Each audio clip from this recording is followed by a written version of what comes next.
Hey everyone, David Easterbrook here, your bonsai teacher. Welcome back to my YouTube channel. Today I'm going to be showing you a very unusual technique. What I'm doing today is closing up very large pruning scars on this Trident maple by taking a branch and grafting it to help close up the scars faster.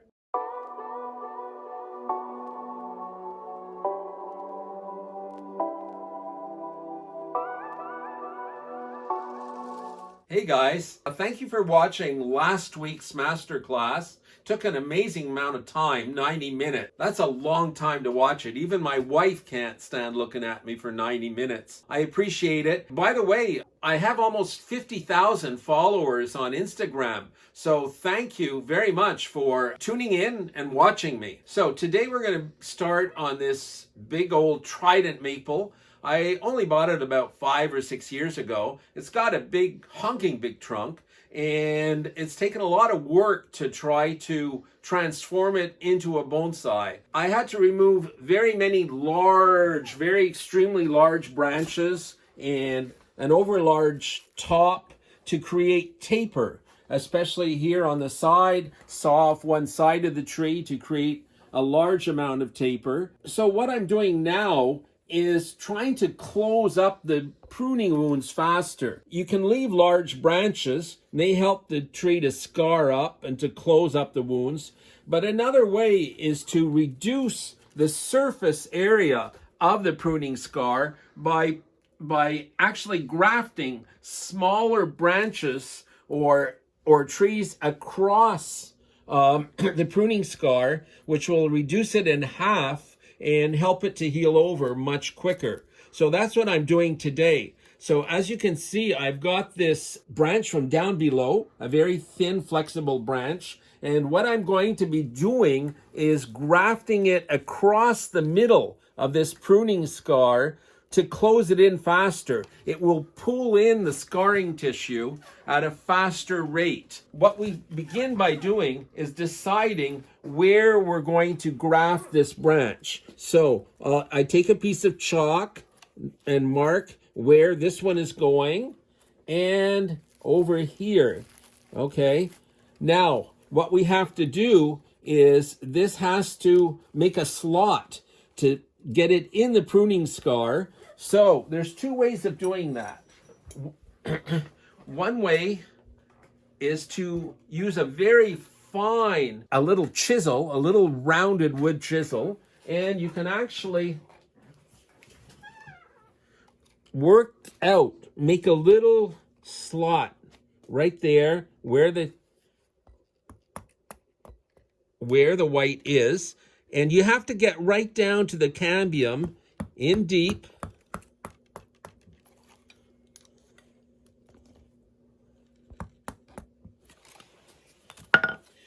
You want the branch to be sitting right in there. It's still not enough of the cambium that's removed.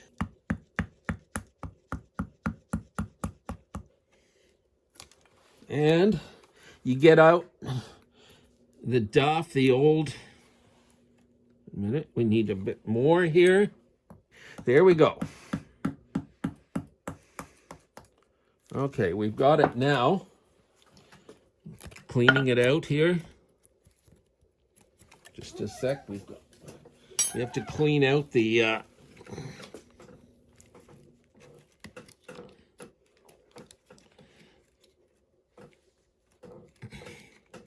there we go. Okay. Now, if you don't have a small chisel, there's another way of doing it. Where if I'm going quickly, I often do it, is I just take an electric drill and put a little bit that's slightly larger than the branch I'm going to graft and use it on its side. Whoops, I broke my drill.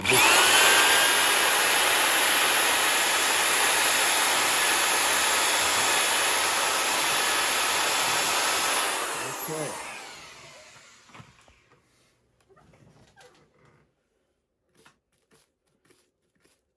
There we go.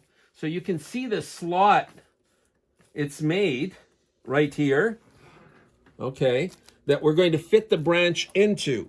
Now, we have to remove a little bit of the cambium on the branch. To know where we're going to do it, we draw some, again with our chalk, on the back side of it, there and here, where it's going to go into the slot.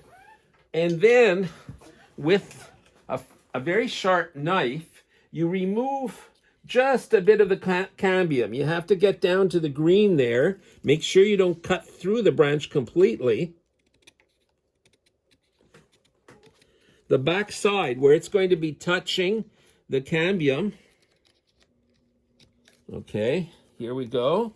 And on the other side also, where the chalk mark is, right here. Okay, so now we fit it into the slot. It has to get right in there, and to hold it in place, I take a little, they're called push pins here. Take a little push pin. It looks like this. You can find it in any office supply business, and you're going to be holding that branch in place with the push pin. Now you have to hold it in that little slot. It has to be in contact with that, right at the level of that slot that you've made. Same thing for this side. Right in there, right tight in here, like that.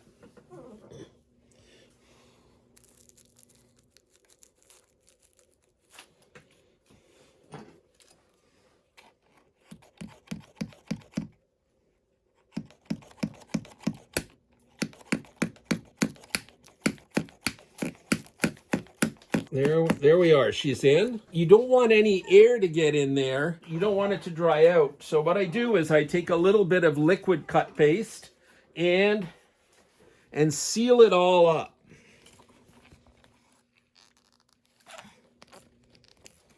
Put some all around here.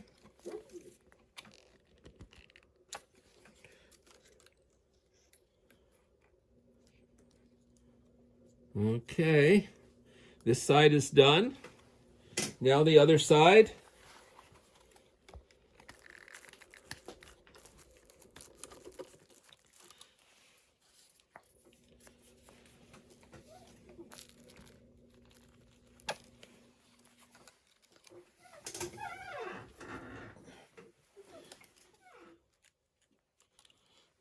We just put the cut paste all around, fill all the holes, because we don't want any air getting in there.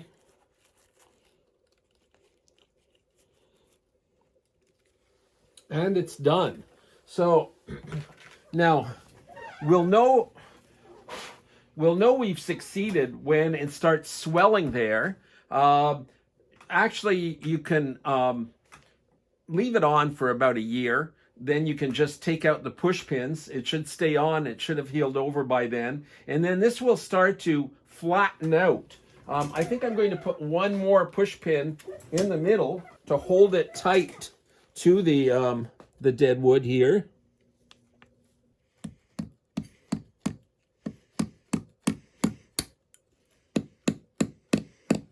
Okay, and so that will heal up, and then it'll start flattening out against this dead wood. So I'll actually have, rather than just scar tissue forming around the edges, it'll form from here towards the middle and from here towards the middle. We'll actually have the time it takes to heal over this big pruning scar.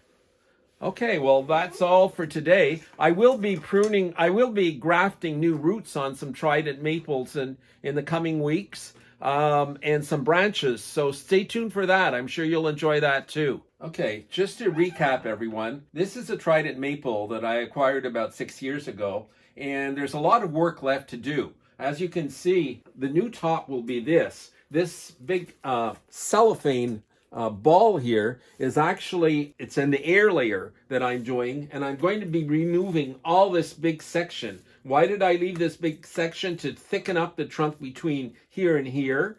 But this is actually the only thing I'll be keeping. I'll be sawing off the rest when this part roots. This is to create new roots, and I'll use this upper part as a new tree. Okay, now I also had to, because it was grown in the field, there were very many large branches, and there was no taper to this trunk when I bought it. So I had to cut off with an electric saw very large portions of the trunk here and up here, hollow them out here. A very large branch on the what I intend to be the front of this tree. You can see the marker here. And also, because the tree was too tall and had no taper, I cut off the original top right here. So now what I am trying to do is take a lower branch. As you can see, in this case, it's this branch. Mind you, it could be a higher branch from the tree. And I want to close in these large pruning scars. And usually it would take years and years and years to get these to heal over so that you don't see the ugly parts where the trunk was cut away. It has to heal in. So what I did was I took this lower branch and grafted it here and here, and eventually it is going to close up. It'll create another living section here, and it'll start scarring in both directions. So it'll have the time that it's going to take to get this pruning scar to heal up. It's called an approach graft. You can see the one we just did, actually with the same branch. We approach graft it. Here it was grafted onto the scar tissue on this side, and then it was grafted onto the scar tissue of the other side, and we held it down against the dead wood. All of this big section in here is dead, and it's ugly. We want it to heal over with bark. So here you can see the tree is scarring over. It's creating new bark, but it takes a very long time. So when this heals over, this will start growing outwards and flatten out here, and we'll have, rather than just one area that's scarring inwards, we'll have 3 areas, one all around here, one all around here, and then we'll get scar tissue coming down this way and going up this way to make the tree scar up more rapidly. So everyone, thanks for watching. I know it's slightly complicated, but it's certainly worthwhile. It really speeds up the finishing process. So stay tuned to my YouTube channel, because I'll be doing more grafting in the very near future.